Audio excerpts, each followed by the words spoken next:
This is the Five Starr Podcast.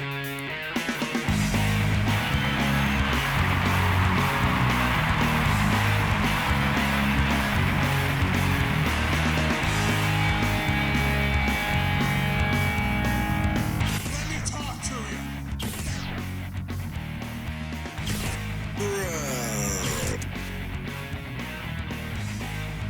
This is such good shit.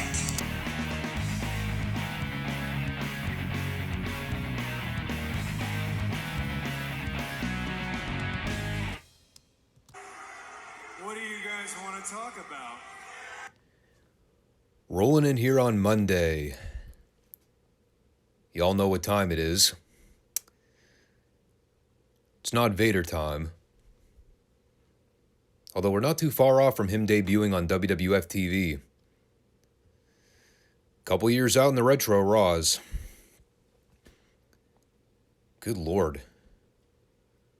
We're fast approaching the turn in the Monday Night Wars. Before you know it, as of where we are now in the late summer of '94, yeah, if you actually think about it, we're a year or so out from the launch of Nitro. September 4th, 1995. The landmark event that shifted the balance of power in the wrestling business. Well, not immediately. Took a while for Nitro to overtake Raw in the ratings, but they eventually got there for 83 weeks, was it? I think so. Yeah, that 95 to 97 period for WWF. Whew. Yeah. We're going to talk about it. I keep hammering this into your head over and over again, but if you think 94 is bad, hold on to your hat, ladies and gents. You are in for a tragedy of epic proportions. You haven't seen nothing yet. I mean, we haven't even talked about the Kevin Nash run as the WWF champion. Ugh. My stomach is churning at the thought of it. Anyway, we're here for the Monday installment of the FSWR podcast. We do have some shows to talk about today, and to be honest with you, I'm wondering if this will be the shortest Monday podcast we've done since tacking on the Collision reports. Skimming over my notes here, I really didn't have a whole lot to say about any of the three shows I watched. My Collision notes are probably the longest, but I mean, I wrote down even significantly less about that show than I normally do. With Retro Raw, you'll find out in a minute why I had such little to say. SmackDown was kind of built around one thing this weekend, so a lot of that show didn't even matter. Yeah, it was a weird weekend of wrestling. Almost like every single program made an effort to dish out the blandest show imaginable. So who took the cake? Well, why don't we dive in and find out? First off, make sure you subscribe, comment, like the show if you have not done so already. Help me get this channel some recognition. Get YouTube to actually sponsor me in the recommended feed. I'm a wee itty bitty small fragile YouTube channel. So help a bro out and show your love and support by getting me off the ground and get me to show up in the algorithms. There's a lot of bad YouTube podcasters out there that are talking about pro wrestling, so let's get one of the underground dudes off the ground a little bit, you know? So like, comment, subscribe. You can join me every Monday and Friday for more pro wrestling talk.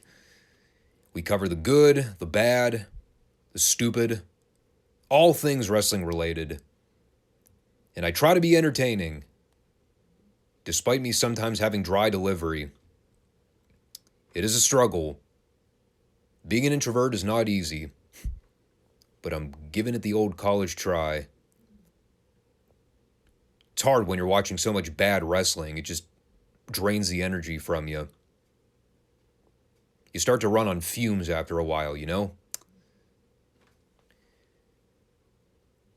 Okay, so here's what we got going on with Retro Raw over the next few weeks.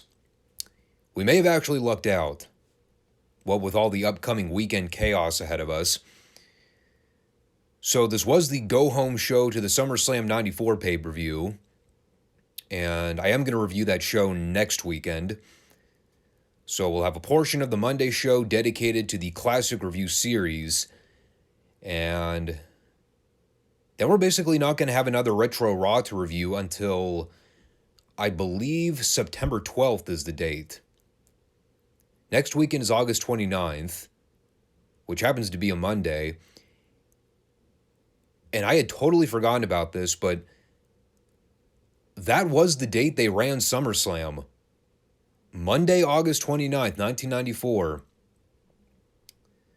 And as you can probably see, that means they did not air an episode of Raw that night. And the following week was Labor Day, so no Raw there either. So that'll take us to the 12th of September before we have the next episode of Raw to recap. So all that last-minute panicking I was doing of trying to figure out how I was going to fit a Retro Raw review in, a potential Collision review, a WWF SummerSlam pay-per-view, and the AEW All-In review. Well, now I can knock off at least one of those segments. Still going to be a lot of crap to talk about, but it's slightly less annoying now. And the funny thing with the August 22nd edition of Raw was the fact that it was basically a pre-tape of the Sunday night syndicated show they ran the night prior. So we really didn't have a whole lot to talk about with this one. But, trying to keep within the spirit of the classic content, I figured, what the heck? How bad could it possibly be? Let's watch and see what they had to offer. I very quickly regretted my decision. As they re-air the opening match, it's Lex Luger versus Crush. I began to sweat profusely. I clenched my ass cheeks together as tightly as I possibly could, preparing for the horrors that awaited me. And, well, it's one thing to see Lex Luger versus Crush on paper. That's horrifying in and of itself. But when it's Lex Luger versus Crush for 15 minutes, that right there is a travesty of justice. Lex Luger versus Crush for 15 minutes.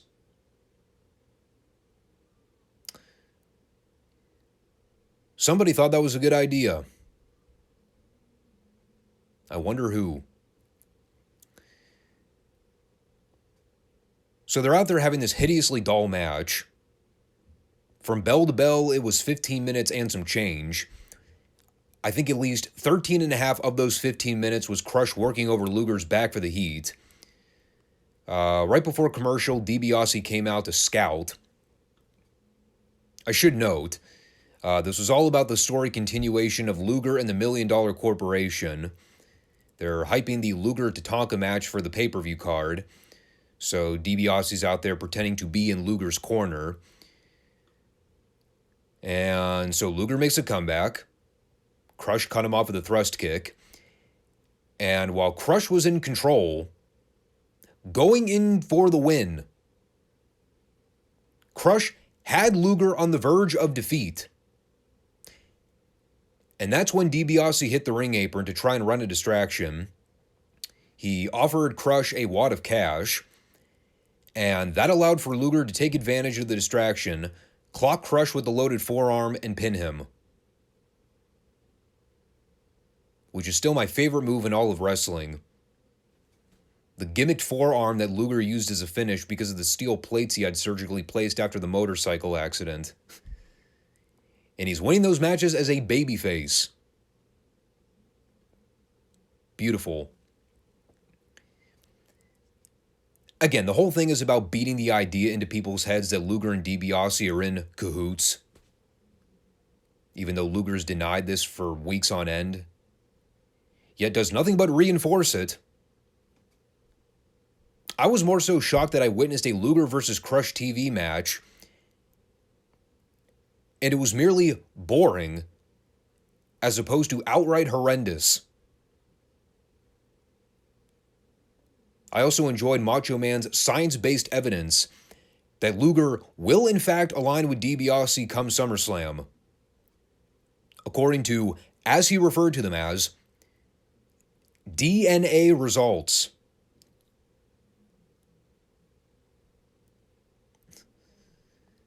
What medical field was Savage investigating to draw that conclusion? DNA evidence all but confirming Lex Luger will turn heel. That's quite the scientific finding. So then we had an Owen Brett hype package going over the entire timeline from the Royal Rumble up to the escalation of the feud after Owen became the King of the Ring. We had a clip from WWF Superstars where Owen and Neidhart are being interviewed by Vince, and they're in the ring surrounded by the 15-foot cage. Owen is vowing that he's going to walk out as the new World Wrestling Federation champion. And, it's one of those deals where, and we talked about this a lot with the Raw reviews, the actual build to the Owen-Brett cage match, while they did a fine job revisiting the key moments in the rivalry, covering their tracks from January up through Mania and basically to where we are now a week out from SummerSlam, the actual build to the match on television really hasn't been all that great. Brett's been off of TV for seemingly months. Owens worked the occasional squash match here and there, but a lot of the recent Raw development is centered around DiBiase stuff, the Undertaker versus Undertaker drama, and the Luger-Tatanka feud. Meanwhile, the Owen-Brett title match, that's trailed like 4th place behind all the other material. And it's kind of astonishing to think about how we remember the Owen-Brett match at SummerSlam for being such an iconic, memorable match, yet we kind of forget just how mediocre the last 2 or 3 months of build has actually been. Even the Brett promo on the Sunday taping felt like a last-minute deal of course correction. Like they knew they hadn't done enough to milk the drama on TV, so they basically just said, Brett, go out there and hard sell the fuck out of this title match. Make people care. And to be fair, Brett did a thorough job. Arguably one of the better promos he's cut in a while. He's talking about how everybody held that WrestleMania loss over Brett's head because Owen got one fluke win. But the fact of the matter is the WWF title was never on the line. And at the end of the day, it was Brett that still walked out of Mania as the talking head. But now things are different because this match is more about just brotherly competition. It's about pride. It's about the family legacy. And it's about the WWF title. You started reminiscing about stories of when Brett used to climb up on Owen's crib when they were babies. He would toy and fuck around with Owen even back then. And Brett's going to do the same thing when he peers through the cage bars and makes Owen cry like a little biatch. I like the snide comments toward the Anvil here, referring to him as fat. Getting some Scott Steiner inspiration there. I don't think he'd have gotten away with saying fat asses, but that was more or less what he was referring to. Yeah, like I said, it was a good promo. One of the better ones Brett's cut in a while. And you all know how critical I've been of Brett's babyface promos in the past. Not to say this lit the world on fire, but per Brett standards, it was good. About as effective as you can get with trying to sell people on the importance of this cage match. Or as they kept referring to throughout the entire program, quote, a 15-foot high steel cage. Just to beat that into our heads over and over again. It's not the fact that it's a 15-foot cage. No, it is a 15-foot steel cage. Got to emphasize steel cage.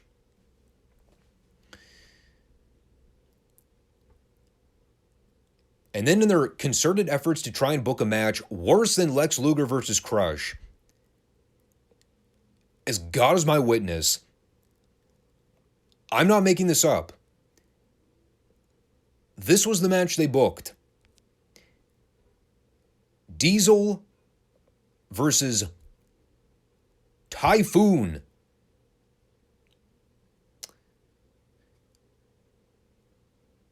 Spoiler, it was indeed significantly worse than Crush versus Luger. Hard to imagine it's possible, but when Kevin Nash is the more mobile of the two athletes involved, you got a problem there. They did a lot of big lumbering collision spots. Kevin Nash applied a lot of nerve holds. Shawn Michaels, I was convinced, was out on the floor trying to find ways to entertain himself.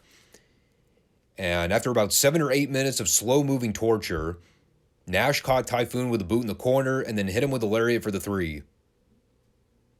And right as the match ended, I asked myself, okay, that was indeed a match. What exactly was the point of it? And then it hit me. Oh, that's right. Kevin Nash is wrestling Razor Ramon for the Intercontinental title at the pay-per-view.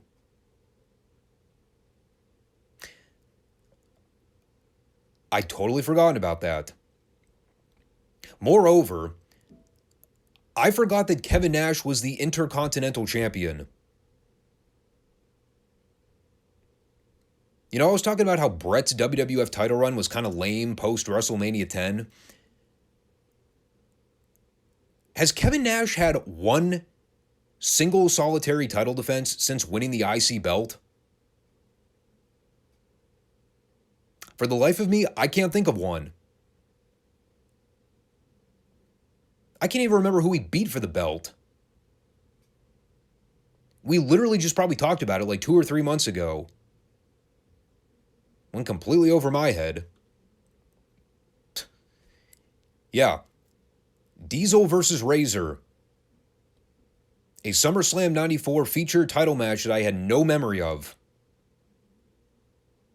I think the one match on the card that was farther down the totem pole than fucking Brett and Owen in terms of hype.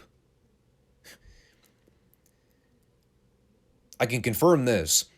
For everything that Razor and Shawn was at WrestleMania 10, Diesel and Razor the following SummerSlam was not.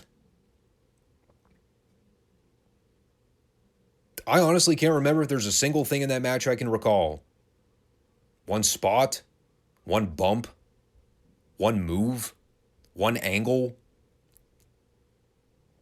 Nope. Totally drawn a blank. No memory of that match ever occurring. Which tells me one of two things. It's either absolutely horrendous or just totally forgettable in every sense of the word. Crossing my fingers for the former. Although Kevin Nash is involved, so I'm not giving my hopes up. And then with about 5 minutes left of airtime, Vince and Savage re-aired the segment from last week with Paul Bearer, DiBiase, Lawler, and Brian Lee. And, well, the punchline to all this, and their poor attempts at humor, Vince asked Savage, who wins the match at SummerSlam between The Undertaker and The Undertaker? And Macho Man ponders this for a moment. He places his finger on his chin. And he goes, I'm going with The Undertaker. Dead to rights. Oh, yeah. And then Vince looked at the camera. And he winked. And then we had more Leslie Nielsen comedy, where he's traveling through the time-space continuum in search of The Undertaker. The real one, I presume, not the fake one. It was basically just a highlight reel of all the Nielsen segments they aired on Raw previously. The less I have to refer back to them, the better. For your sanity and mine. And that was their SummerSlam 94 go-home hype. Barely even passing for a Raw episode.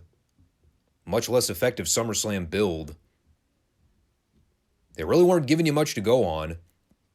Aside from 2 bad TV matches, a Bret Owen hype package, and Vince and Savage sitting at WWF studios going over some of the card. At least the important matches. The prelims took a back seat, because, even they knew how irrelevant those matches were. Mabel versus Jarrett? Anybody? But, we'll see how that card shapes up. Been a long time since I've gone back and watched that pay-per-view in its entirety. Part of me is eager to revisit it. The other part of me, I don't know. I kind of want to take a stool sample or something before I attempt to put myself through that kind of pain. We'll see how much of it I recall. But, yeah, like I said, after that, we'll revisit the Retro Raw series in a couple weeks as they shift gears towards Survivor Series, and boy, are we in for a hell of a fall period. The fall season. Also a fall for the company as we head into the year 95. So then I watched SmackDown, which was a little more noteworthy than Raw, although not by much. We at least got a quality match on this program, as opposed to that Retro Raw show where they sent out the 4 biggest lumbering big guys on the entire roster to work horrible matches. No offense to Luger, nothing against the guy, but when your opponent is fucking Crush, the hell do you have to work with there? Anyhow. Yeah, so we're about what? Week and a half away from the Payback show? As of this current recording, I believe we have a sum total of 0 matches announced for that card. So we're definitely making a lot of progress there. By the end of Raw this coming Monday, hopefully we have at least an eighth of the card officially booked. And then by the time we actually roll into the pay-per-view, who knows? Maybe we'll at least know what the fucking main event's going to be. So we start with Aussie Open. Actually, I think that's the other channel. It's the other Australian guy that they call the Aussie Icon. You know, the guy that never wins matches. So Grayson Fodder's out there doing what has to be the single worst talk show of all time. It's so WWE in every sense of the word. The setup, the conference table, the friggin' palm trees, the giant monitor that's there for no reason. I mean, there have been some pretty lame talk shows before. Carlito's Cabana was fucking stupid, but I mean, at least he had an Apple gimmick. What is Grayson's shtick? Does anybody know? Aside from doing lame vanilla heel promos and bad indie matches on TV. I mean, I'm all for pushing young talent, but, I'm yet to figure out what Sean sees in this guy. Maybe someday I'll figure it out. When I'm long gone from this earth and they're digging up my bones to use for science. So anyway, Fodder brings out Rey and Santos. If you watched last week, Rey just won the U.S. title, so you kind of knew what the setup was going to be here. Fodder was going to take a few minutes to try and drive a wedge between Rey and Escobar, saying that Rey stole his thunder and took the belt away from him, even though the story was Theory jumped Escobar and took out his leg, preventing him from competing. Yeah, but Escobar's still working the cookie-cutter babyface role, so he and Rey are still pretty buddy-buddy. No dissension. At least, not yet. And they go back and forth for a little bit until Theory interrupts. And this is definitely where things turn around for the better, because up until that point, the Grayson Mysterio Escobar promo battle was very dry, and Theory basically tells Adam Pearce to come down and reverse the decision, since Rey was not even supposed to be in that match to begin with. So, well, we do in fact get Adam Pearce for approximately 3 seconds until who should come out but L.A. Knight, yeah. Yeah! Yeah! Thunderous ovation for this guy in Toronto. My God.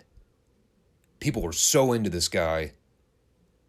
Just hanging on to every word this dude was saying from beginning to end. And it was a great promo from LA Knight. He was firing on all cylinders here, man. He's out there talking about how he doesn't care who the United States champion is, whether it's Rey or Theory. The bottom line is sooner rather than later, the belt's coming home to LA Knight. Which the crowd not only popped for, but began very boisterous LA Knight chants. Of course, the smart fan of me watching was wondering, you know, if you were just going to involve LA Knight in the title picture anyway, why the fuck didn't you just have LA Knight beat Theory for the belt last week? Did I not just bring up in last week's SmackDown report, having no prior knowledge that LA Knight would be out the following week on SmackDown laying out challenges for the US title? Sure enough, a week later, here he is, throwing his name into the hat for a title match. Now instead they had to put the belt on Rey Mysterio. I mean, no offense to Rey, but come on. Let's be real here. Who's the more over guy between them? If you think it's Rey, you need to go back and watch the show again and listen to the fans cheering for LA Knight like he was fucking Steve Austin or The Rock. Maybe you'll change your mind a little bit. But anyway, the challenge is laid out. After break, it's LA Knight versus Austin Theory. The winner gets the shot at Rey for some point in the future. Probably Payback. Because, well, again, that is coming up soon. 2 weeks out, right? Should probably start announcing at least one match for that card. Wouldn't hurt. The only other thing I'll say about this, and again, it's more of a subtle dig at Grayson Fodder more than anything else, but objectively speaking here, why was he needed for this segment? Think about it. You got Rey out there as the champion. Escobar's the friend who's evidently going to turn heel at some point. So you kind of needed him out there for extra reinforcement to kind of tease that idea. Theory's the former title holder. So he's out there trying to pitch his argument for why he got screwed last week. And LA Knight's the most over guy out of everybody involved. And then you got Grayson Waller, who literally was just out there for no reason. to host a pointless talk show that's not over, that's not making any progress of getting over, and will more than likely never be over. So why was he out there?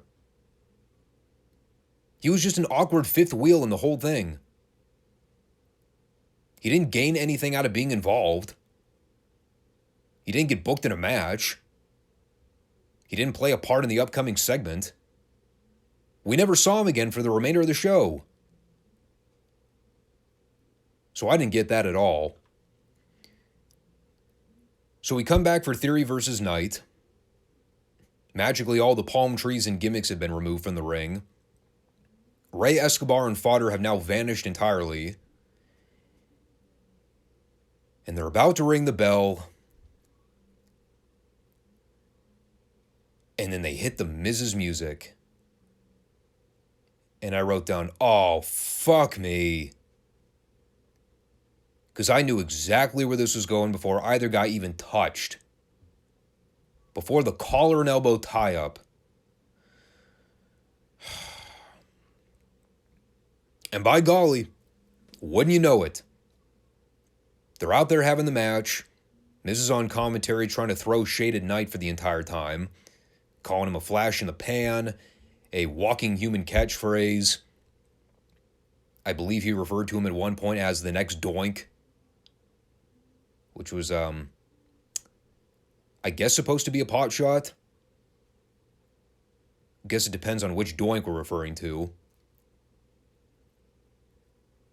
I mean, if we're talking about Matt Bourne, it does come with its perks. Anyway, right before the break, Knight threw Theory into Miz. He went down in a heap. And they come back. They do some more stuff for a couple minutes. The Miz is back at commentary, perfectly fine. Even though he just had a grown man thrown at him. Now he's back up, he's fine. Just casually sitting there having a conversation with the other guys. And the action's pretty good. Knight makes a big comeback on Theory. Sets him up for the people's elbow. Miz hits the ring and starts running blatant interference right in front of the official. They completely fuck up a clothesline spot where Knight was supposed to knock Miz out to the floor. But Miz didn't go over because, well, after all these years, he still sucks. And then Theory rolled up Knight and pinned him flat in the middle of the ring. 1, 2, 3. Flatter than a plate full of piss.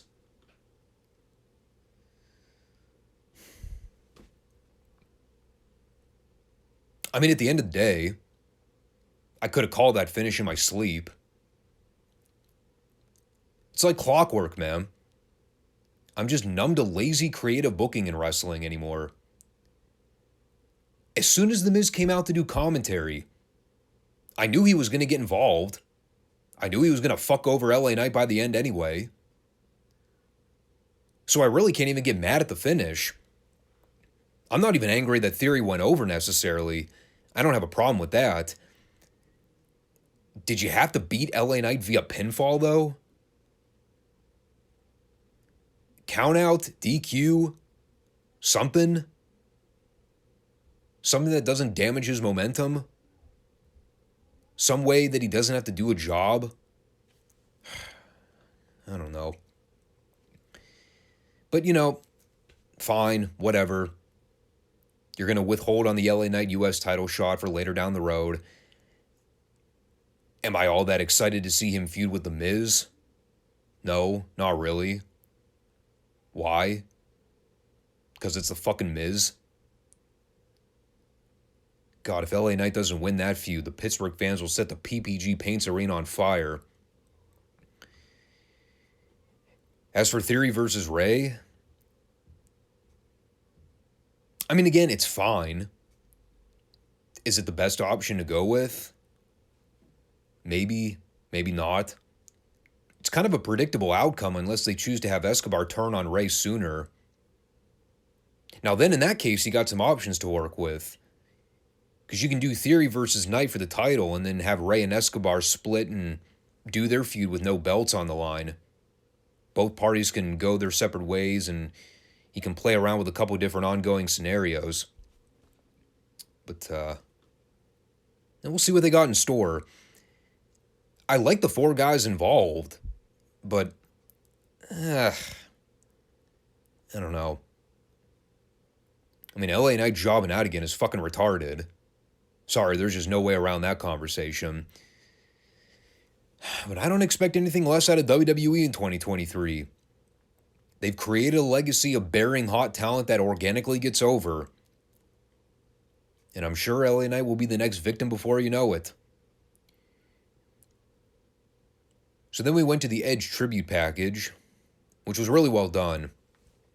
Obviously, the theme for the show was the 25th year anniversary for his career, so he was sort of the main event of this program. And I talk about it all the time. WWE always does a great job with the production with these things.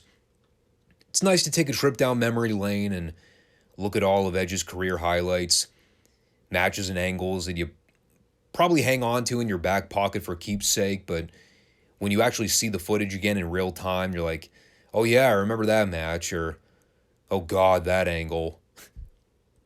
Whether it's good or bad, it certainly brings back a lot of memories. By far, I think my favorite of the bunch was the clip they show with him and Kurt Angle, where Edge is showing Kurt the pictures of all his career-defining moments, but all the pictures have insults written on the back of the cards, and he keeps flashing them up on camera. Didn't they actually redo that angle on one of Kurt Angle's anniversary shows last year? I vaguely remember that. Yeah, the Angle Edge feud. God, what year was that? That was post-Attitude Era, right? Was that like 2001, 2002-ish? It's been so long. That's probably one of my favorite Edge feuds, man. Him and Angle. God, those guys had such great chemistry together. Especially when Kurt was the bumbling buffoon heel. Edge shaving Kurt's head in that classic hair match. Poor Kurt never grew his fucking hair back afterwards. God, that was so great. But, I alluded to it a minute ago. Even the bad shit that Edge was involved with at various points, like the stuff with Vicky, God, that stuff was awful. But, as bad as a lot of it was,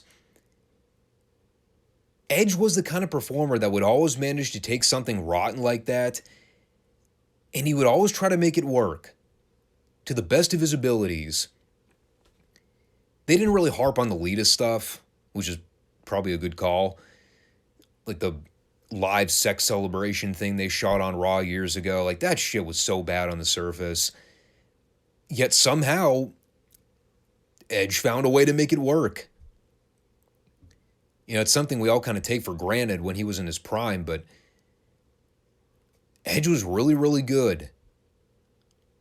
And I don't mean for that to come off like it's not already common knowledge. Everybody knows how good Edge was, but I don't think people truly appreciate and realize just how special and gifted he was. He had a great mind for the business, great promo ability, great in-ring talent, great heel and babyface. He could work both aisles of the spectrum, a natural personality on camera. Like, he had all the tools, man. Good-looking dude, great body, good size. I think, when you think about the names that carried the load for the company after guys like Rock and Austin left full-time, Edge was one of the key guys from that 2002, 2003 to like 2009, 10 period, when business in general for the WWE really wasn't all that great. The talent pool was very scarce. They still had guys like Edge around, working on a full-time basis. But he never got complacent.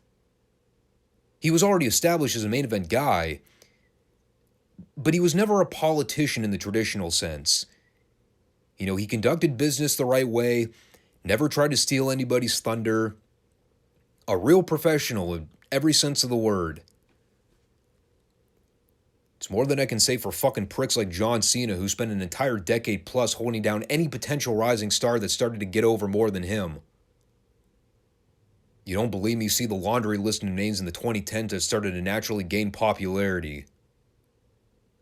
But when I think of Edge, man, class act. Always was. It's definitely admirable. It's weird. He was never the tippy top guy, but he was always a serviceable upper mid-card main event level guy. Someone they could rely on, they could put the world championship on if they needed somebody in that role. And he always took the ball and ran with it. Like I said, he never got complacent. You really don't think about stuff like that, but that was Edge. A true professional. Very much so.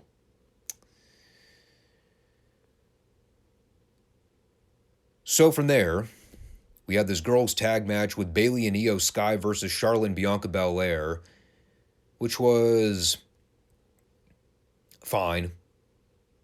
Kind of long, but it was fine. Keep in mind, we're grading on a curve because Charlotte's involved.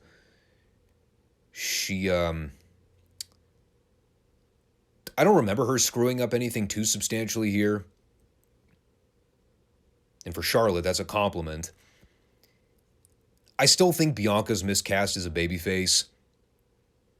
But for what they booked here, I don't know if they had many other options. I mean, Charlotte's a terrible babyface too, but Bianca's the one that I've been advocating for a heel turn for quite a while.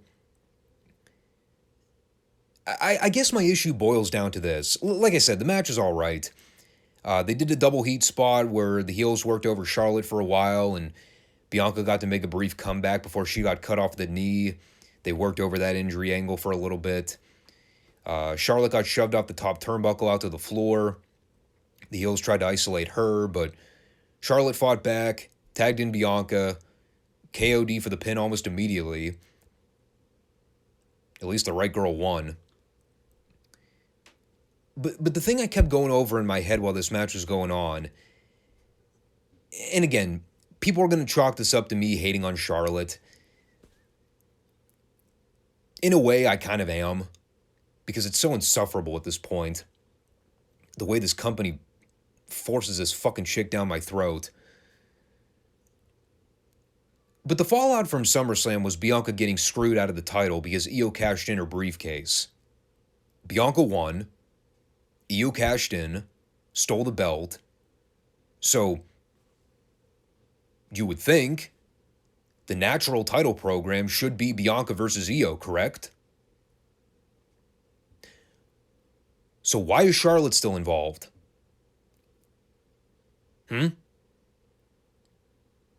Anyone want to try to give me a valid explanation? I mean, I can only hope to God they're not about to build to another fucking three-way at the next pay-per-view. Bianca and Io needs to be the title program. One-on-one. They had that killer match earlier this year at that other live special that was really damn good. Was that Backlash, I think? There's no need to muddy up the waters by putting Charlotte in there. All it's going to do is mess everything up. Her overrated botchy ass in there to screw up spots. That's the last thing we need. You want to plug Charlotte into something else? Fine, whatever. Feud her with Bayley, I don't care.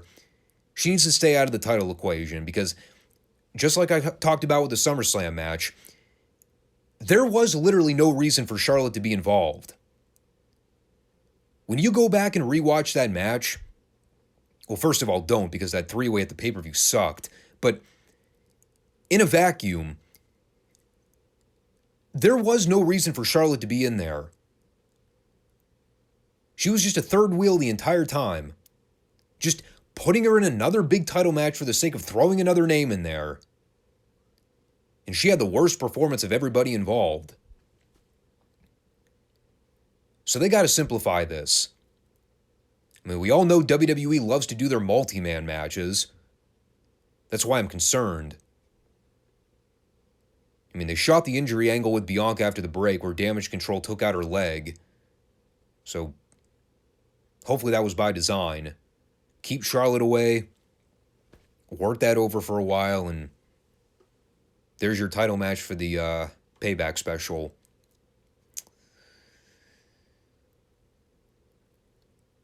So what do we have next? Well, there was a Street Profits OC match that I left the room during.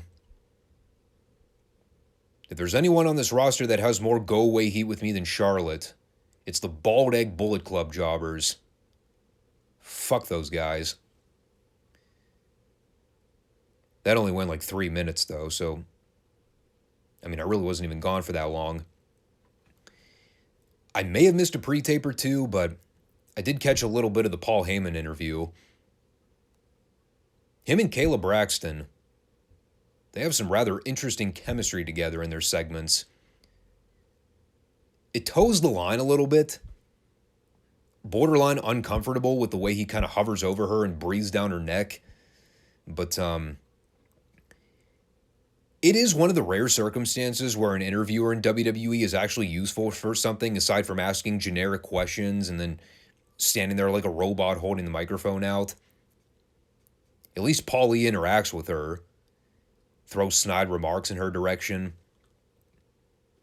And Kayla's actually pretty good at standing up for herself.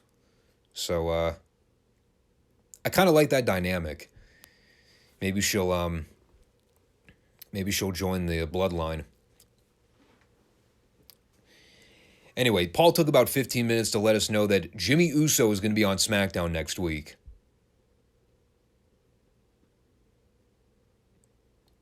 Yeah. Good payoff. Jimmy Uso will be live on SmackDown next week. I'm sure that'll put butts in the seats. And then we have our main event. As advertised from the previous week, it's Sheamus versus Edge. First time ever in WWE. The friendship that was established in their promo last week. It was kind of on edge, no pun intended. You know, wondering if it was going to be as simple as them booking a straight babyface match with no swerves or angles.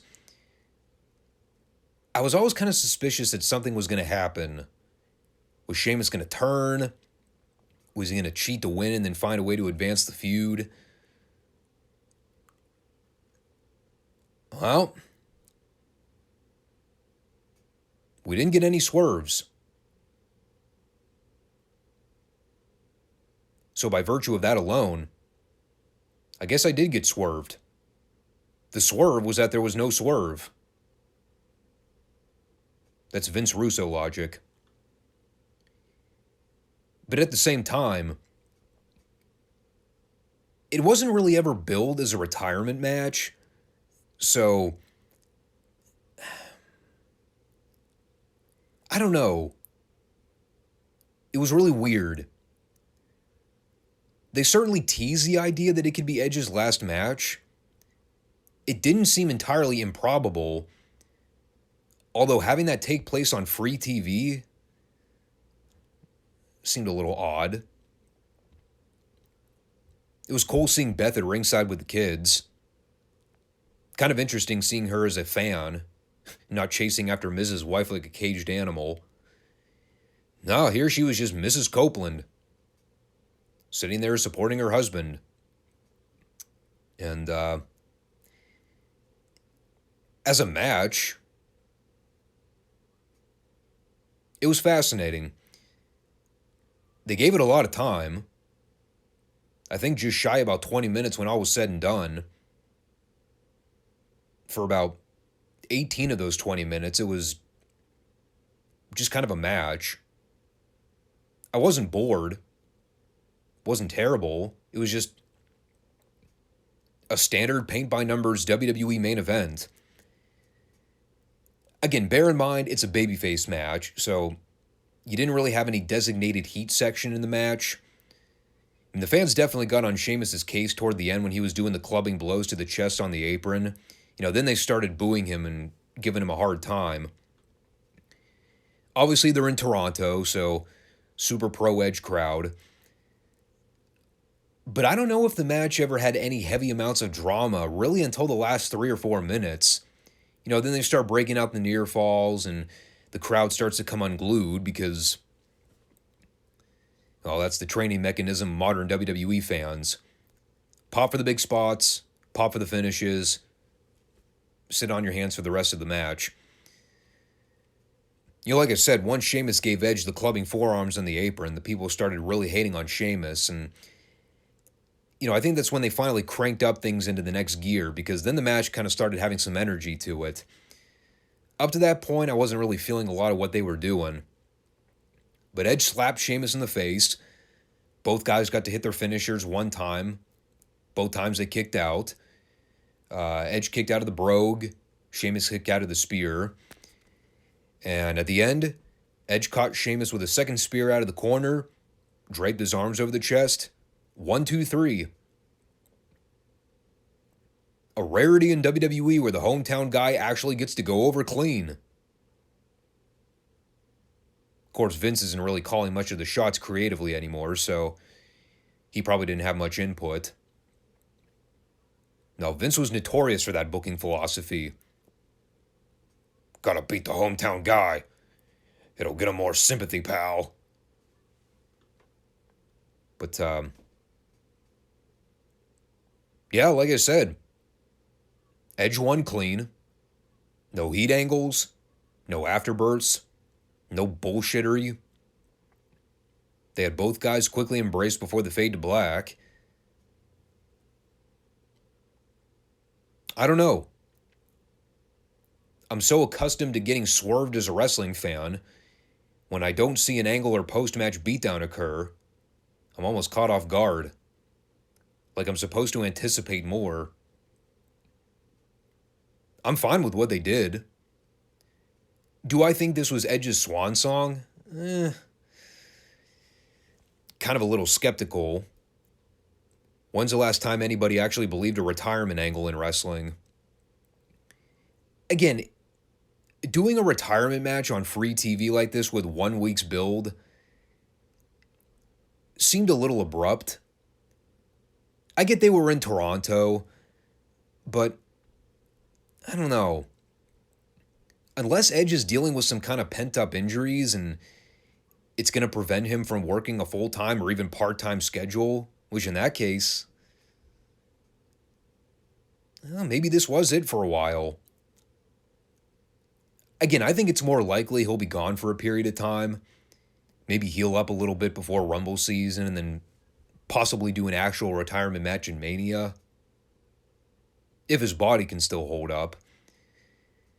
I know doing the retirement match in Toronto is more ideal. I just think he needs a bigger stage to go out on. He also should probably pass the torch to somebody and do the job on the way out.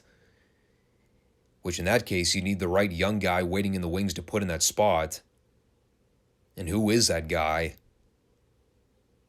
Possibly an Austin Theory.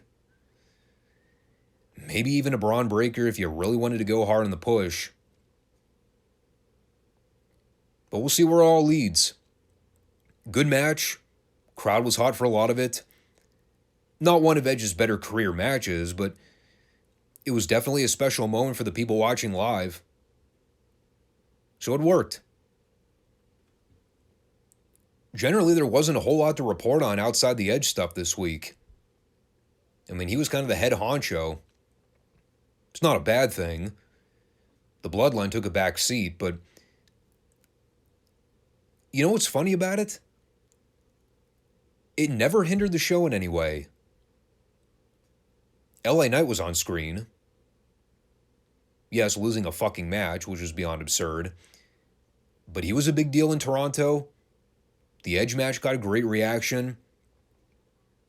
There was stuff to like here, most definitely. And because the Bloodline has been carrying so much of the load, to not see them in a featured capacity was a little strange. But it didn't bog anything down. Now, next week, we're going to get more story development with that. I don't know how enticing that'll be when the selling point is Jimmy Uso will speak. I I've heard Jimmy Uso speak aplenty. He's not the most captivating promo. We'll just leave it at that.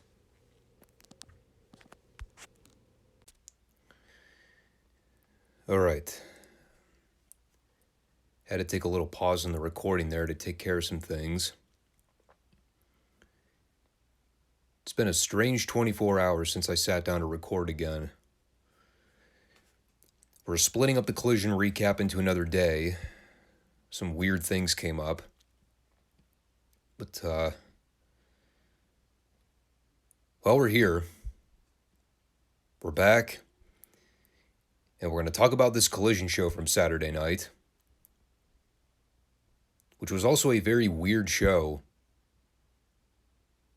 Although in comparison to Dynamite on Wednesday, this is the greatest show of all time. You know, I've said it a lot with these Collision shows. Not everything's going to be my cup of tea, but I appreciate the efforts on their part to keep everything moderately serious. I don't come out of the show with a massive migraine or ripping strands of hair out of my head because of all the idiocy I witnessed in 2 hours. No. It's an easy show to watch, for the most part. If I don't like something, I'll either jot down very little about it or just gloss over it in passing. Normally, it's not something highly offensive. And unlike the Wednesday show, there is at least some star power on this program. So that helps. And occasionally, you get hot starts to the show like with what they did this week.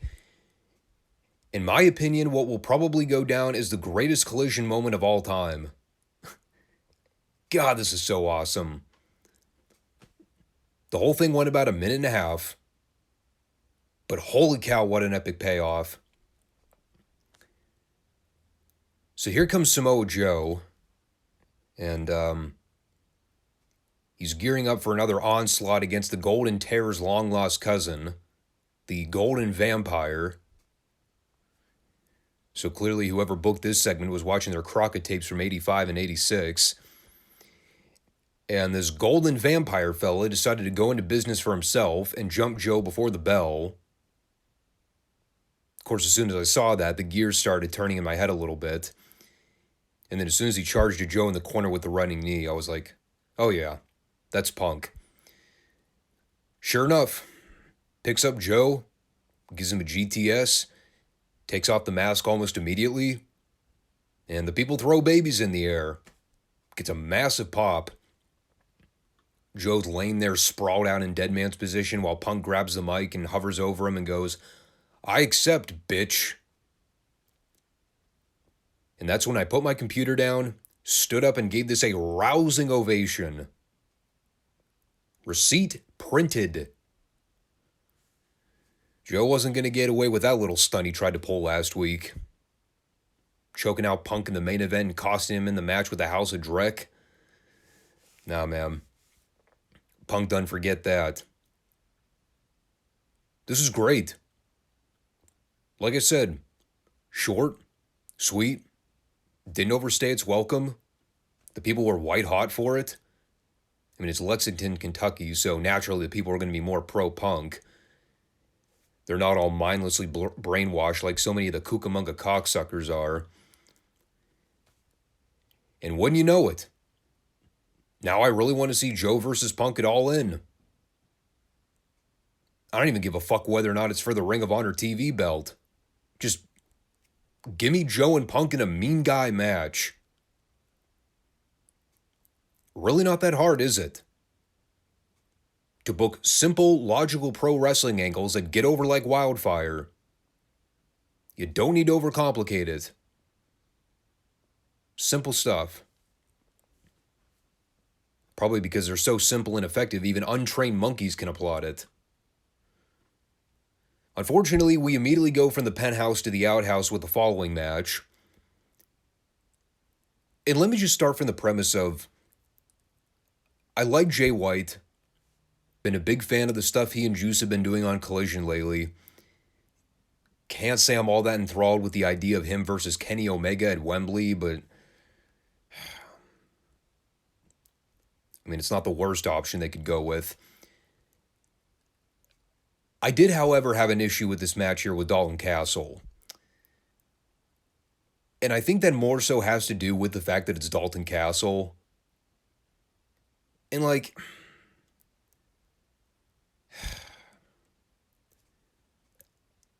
I don't know. Some people like the gimmick. I don't. I think it's kind of dumb. I've seen some of Dalton's work in Ring of Honor. Never was really all that impressed with his matches or segments. He's not a bad athlete, but the whole peacock gimmick, it's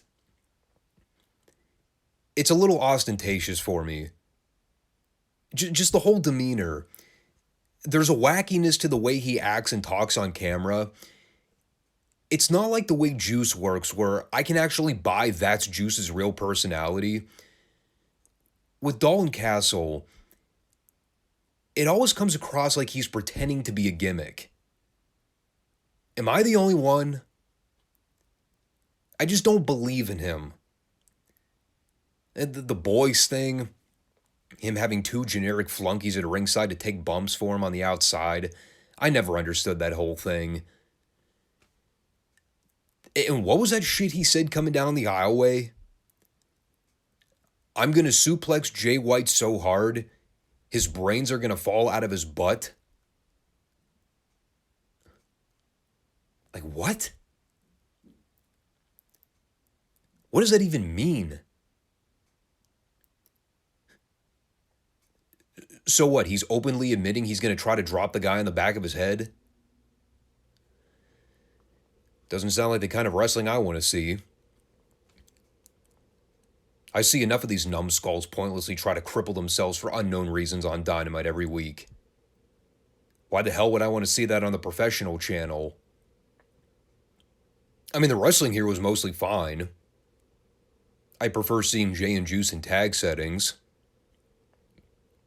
I also prefer seeing matches where there's not 100 people running around a ringside and distracting from the stuff that's supposed to be happening in the ring. Or in the case of AEW, a lot of the time, the stuff that's supposed to happen in the ring. But because 50% of AEW matches take place on the floor anyway, that conversation kind of goes out the window. Here's basically all you need to know about it. Jay White went over in a relatively decent TV match that went way too long and didn't really do an effective job showcasing Jay. Fair analysis? I think it is. It was way too competitive for one. Jay White's the guy wrestling in Wembley next weekend. So why is he going 50-50 with a guy we haven't seen work an AEW match in 6 months? This is the number one issue with Tony Khan's booking, and it continues to be a hindrance on television. This has always been a problem. Random job guys showing up who we haven't seen in months and going toe-to-toe with top guys that they're actually trying to feature in prominent spots. I'm not saying Jay should have gone out there and squashed the dude in 20 seconds flat. But why did this need to go 10 plus minutes through a break? Is Dalton going to be a regular on TV going forward? In that case, I can maybe understand wanting to give him some shine. But you know where that would be more efficient? Giving Dalton the featured squash, where he's the sole focus of the segment. This is wrong place, wrong time to be doing that. And in terms of the promo stuff after the break, I mean, I got to give the Bullet Club Gold credit. Their promos are not boring. These guys are a lively bunch of dudes. Maybe a little too wacky at times, but hey, they've got charisma. So there's that. And I think I misspoke a minute ago. It's, well, Well, it's not actually Jay White versus Kenny Omega in a singles match at Wembley, because, of course, that would make too much sense.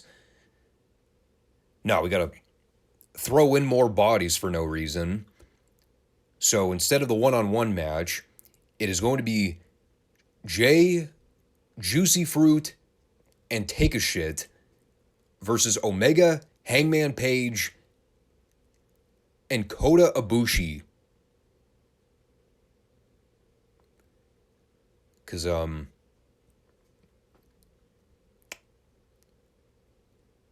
yeah, that sounds about right. Jay White and Juice Robinson attacked Kenny Omega during a sit-down with Jim Ross. So, naturally, we've got to throw Take a Shit, Ibushi, and Page in there because reasons. I mean, beyond that booking loophole, I did like watching the Guns and Juice play around with Tony here while Jay was cutting the promo. Tony Schiavone going through many different facial expressions here, ranging anywhere from uncomfortable to trying with every might not to burst out laughing. Yeah, like I said, there were good things in this promo, but when it was over, if you really think about it,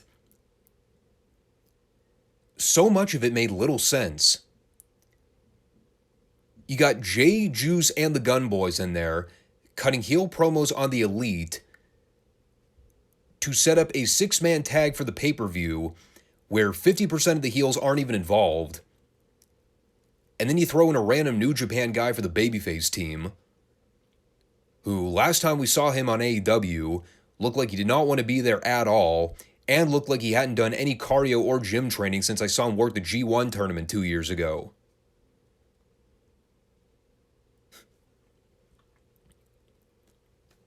So color me skeptical if I'm not all that enthused with what's being advertised.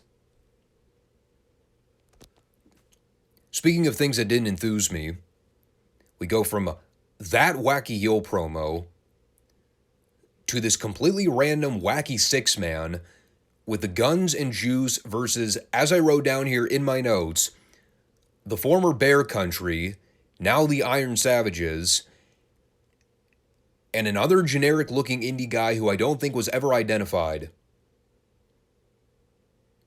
If he was, they did a piss-poor job establishing who he was. And, well, first of all, why this match? Because I guess the heels wanted some warm-up opponents ahead of their upcoming Dynamite match with the Beta Bucks and Omega. So Tony Khan sent out these 3 juggernauts.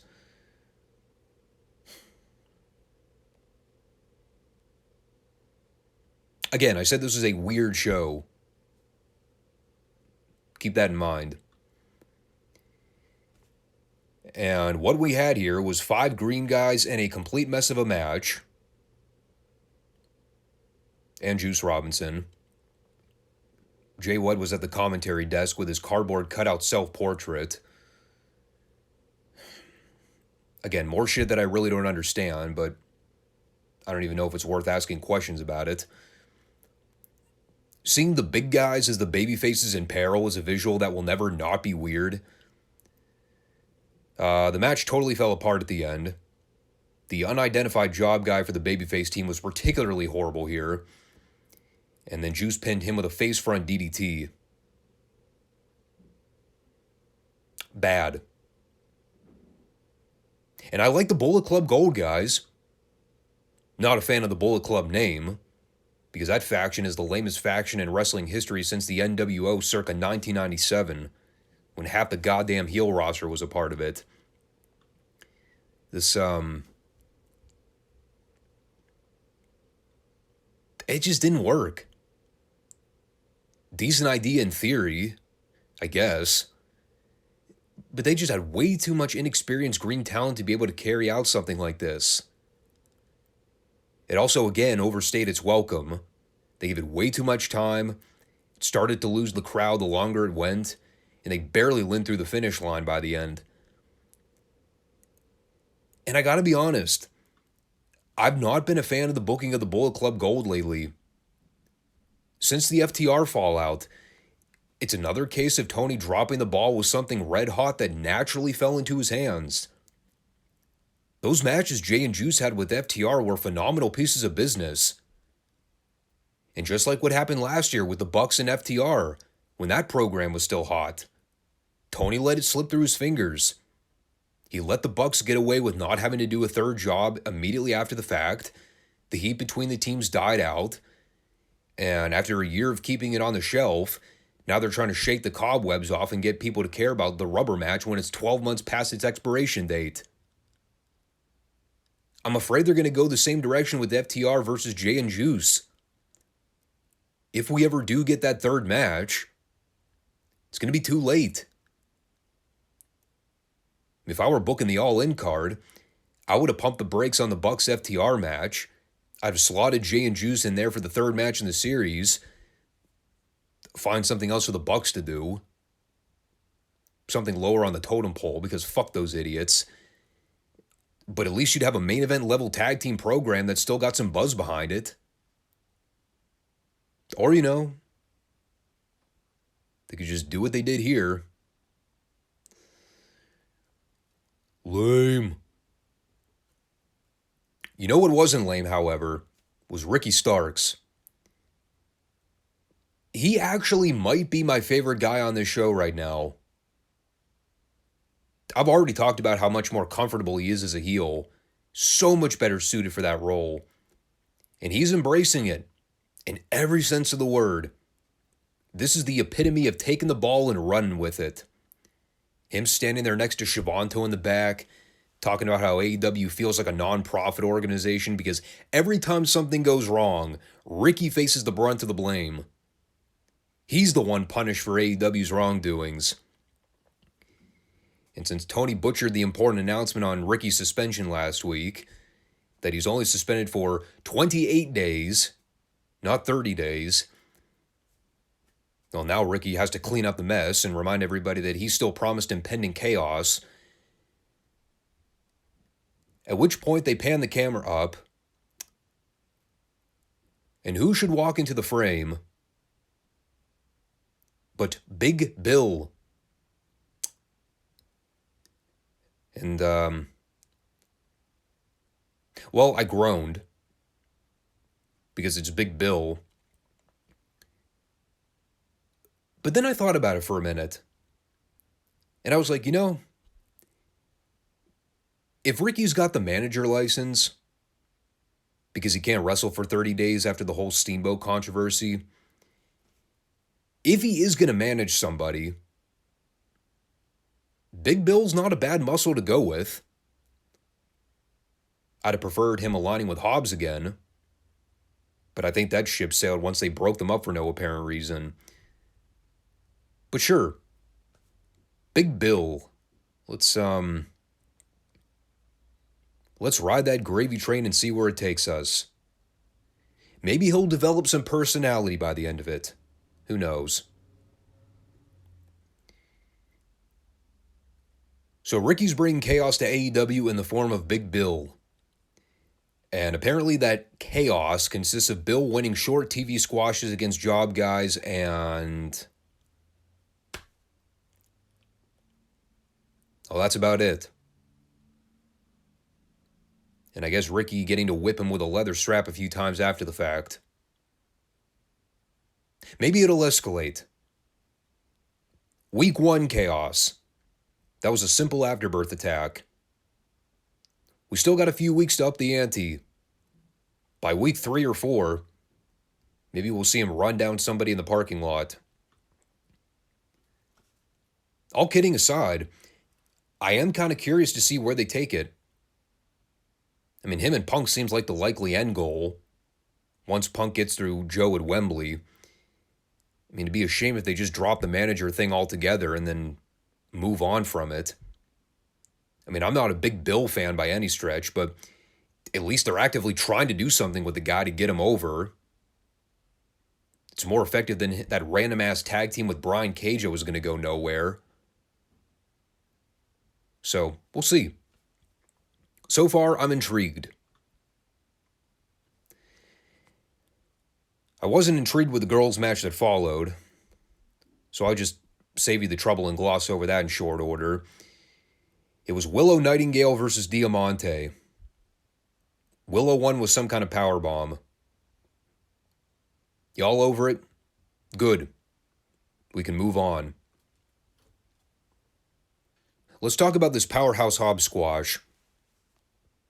Just like the Big Bill match. Short and effective. Exactly what it needed to be. 2 minutes, Hobbs smash over, double A spinebuster for the 3.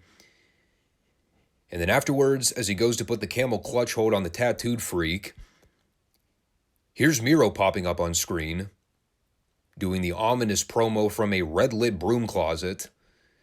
He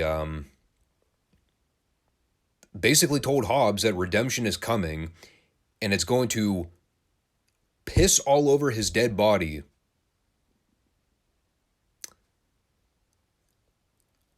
Part of me was wondering whether or not that was supposed to be comedy. I certainly laughed at it. I don't know if I was supposed to, but I did. And,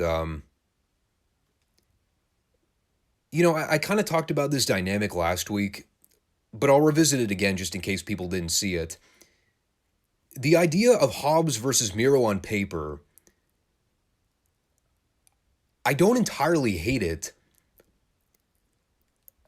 I'm just wondering if now's the right time to be doing it.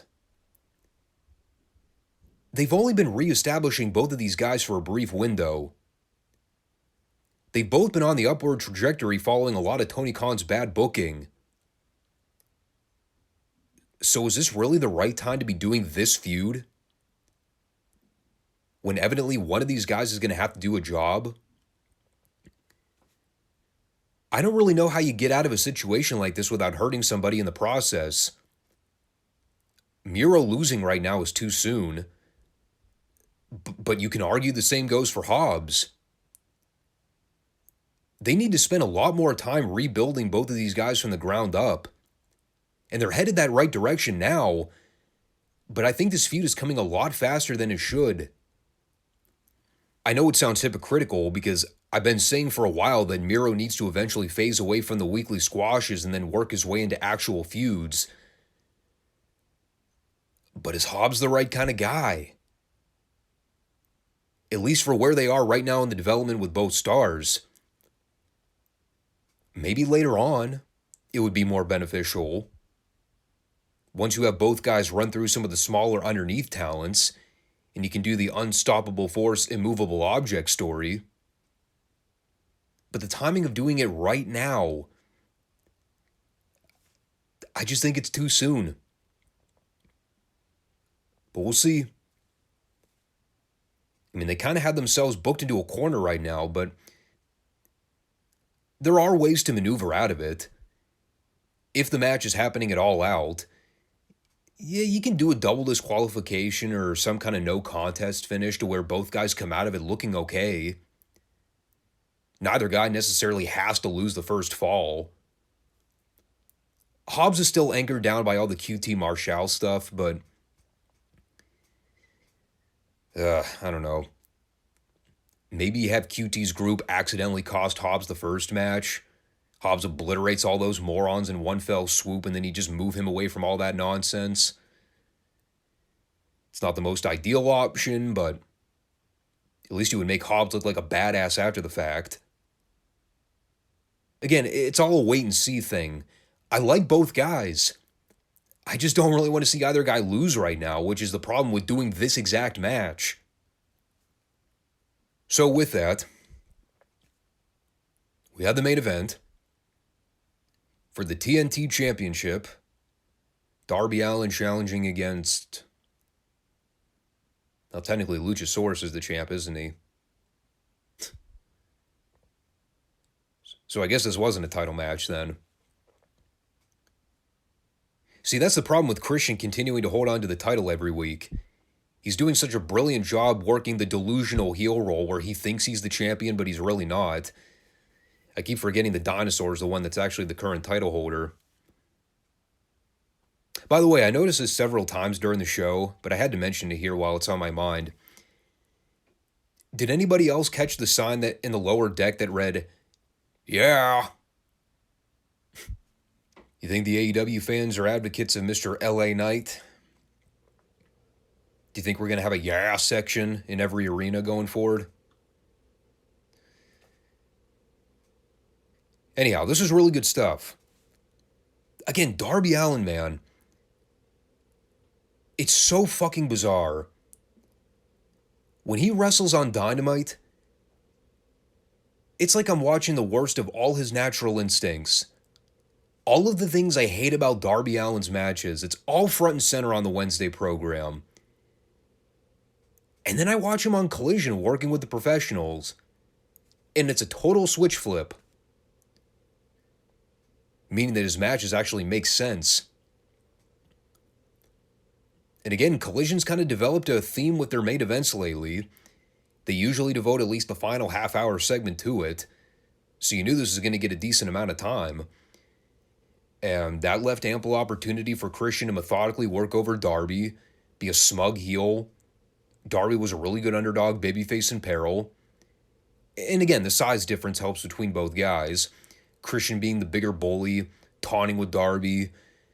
Darby's obviously bumping a lot and selling, but he's not doing 50 random suicide dives or landing back first on the apron for a break spot. No, he's selling with facials. He's feeding for all of Christian's heat spots.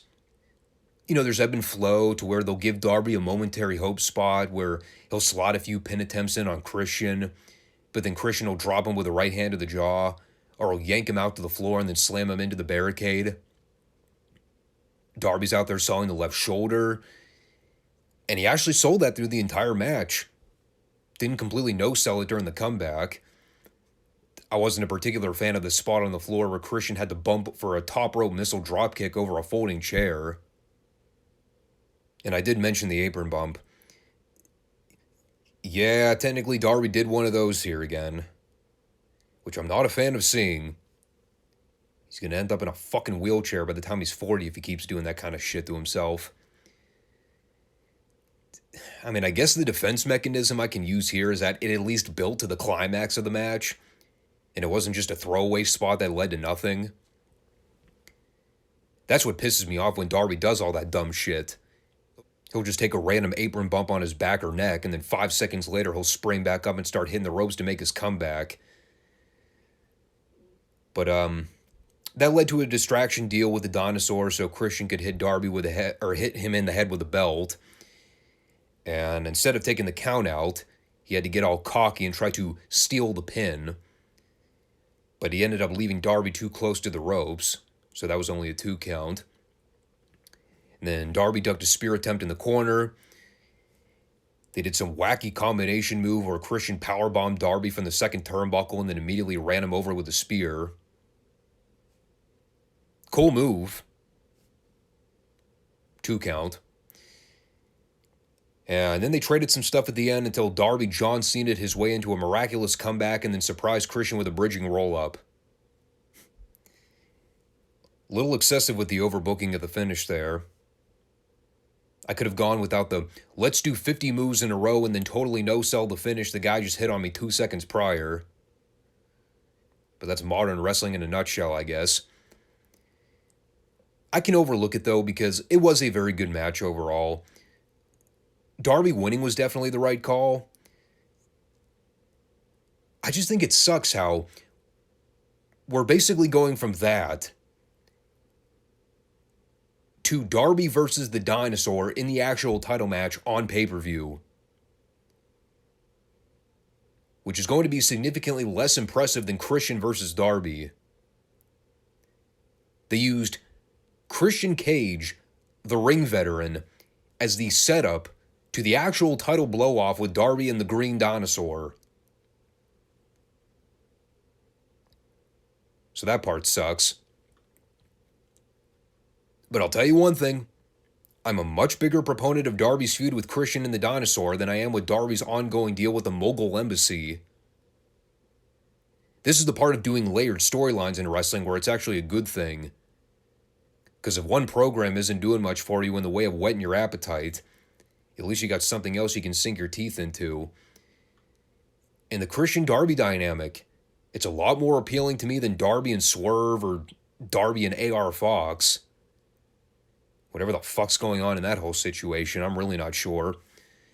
I know many criminal acts were committed, but I guess they're just not going to talk about that.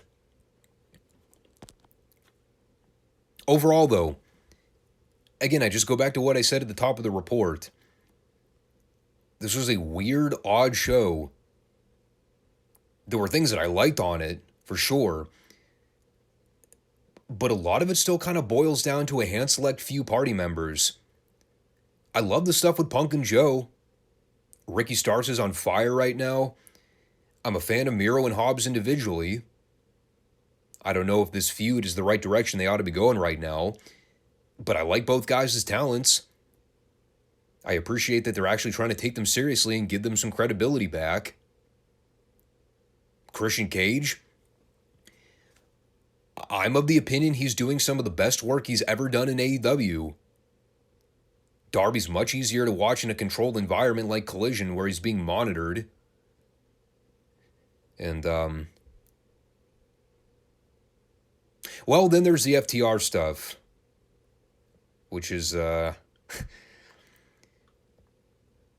another weird story that circulated in the last few days. I'm a little hairy on the details. I haven't had a whole lot of time to read into the reports or find out what exactly happened with Cash Wheeler and the arrest, but it did leave people a little uncertain about the scheduled FTR versus Bucks match for Wembley. Was it going to happen? Were they going to have to pull it from the card? As of now, I mean, I checked the wiki page earlier. It looks like the match is still on. Doesn't really bode well for FTR. I was already kind of figuring the Bucks were going over in that match anyway. Now with the Cash thing, it's almost evident they're doing the job now, right? Even if it's purely by punishment, nothing else. I mean, the whole thing sucks. I never really took Cash as the kind of guy that would randomly wave handguns at drivers during road rage incidents. Seems like Cash would have had his head on a little more straight than that. I don't even care about the gun.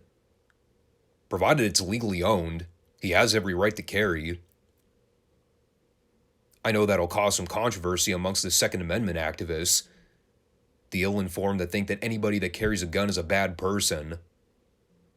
No, you're wrong. Sorry. No matter what CNN tries to tell you. Not all people that own guns are bad people. Just the idiots that carry guns that have no business in doing so. Because they're dangerous, unhinged people. I mean, Cash Wheeler's not a dangerous person. He doesn't have a bad rep. I don't think he has a criminal record. In that moment, it was just a stupid decision. And that's really all there is to it. A bad call. Acting with your emotions. It never works in your favor when you do that. I mean, I guess he handed over all his current firearms that he currently owns. That was part of the plea deal. Whether or not he ever gets those guns back, who knows? But here's the thing. They didn't take his passport. So by all accounts, he still should be permitted to travel overseas for the Wembley show. So he may have lucked out. I don't know if he'll luck out of having to take the fall in that match. Again, that finish is so obvious, you can see that coming from beyond the grave. And, you know, whether or not FTR was slated to go over in that feud anyway, the Bucks winning in Wembley seemed like the most likely option to go with anyway. The Bucks winning in Wembley seemed more likely to begin with. Unless they had some finish plan with CM Punk getting involved and helping FTR win. But I don't know if that option is going to be on the table now. So we'll see how the Cash story affects the booking and finish of that rubber match. And if FTR go over at this point, I'll be shocked. so I can at least mentally prepare myself for that knife getting wedged into my spinal column. Having to watch the Bucks beat the greatest tag team in the world today via punishment for Cash making a bad decision with a handgun. God, that'll be worse than the Montreal Screwjob. Anyhow, what do you say we get out of here and reconvene on Friday with more Dynamite fun? I was trying to think of a word that rhymed with Dynamite. Or something, alliteration that would go along with Dynamite, but I couldn't think of anything. Well, if it's anything like last week's show, it's going to be hard to top that chaos. But we'll see. If there's one thing I've learned about watching Dynamite, they always find a way to set the bar that much lower. It's amazing. But yeah, we'll also be back for the Classic Review series. I got to start watching that NWA Crockett show because I'm a little behind the 8 ball here. But hey, all in good fun, right? And we'll talk about what we're going to do for the weekend when I get to the Friday show, because we've got some interesting things coming up this weekend. Got that SummerSlam pay-per-view that I'm going to talk about. We got the Wembley show, and I got to see what else I can fit in there. It's either going to be SmackDown or Collision. Not sure which one I'm going to go with yet. But stay tuned. Yeah, thanks for watching, everybody. Make sure you subscribe, comment, like the podcast. Check us out on Rumble. And catch y'all on the flip side. Peace out.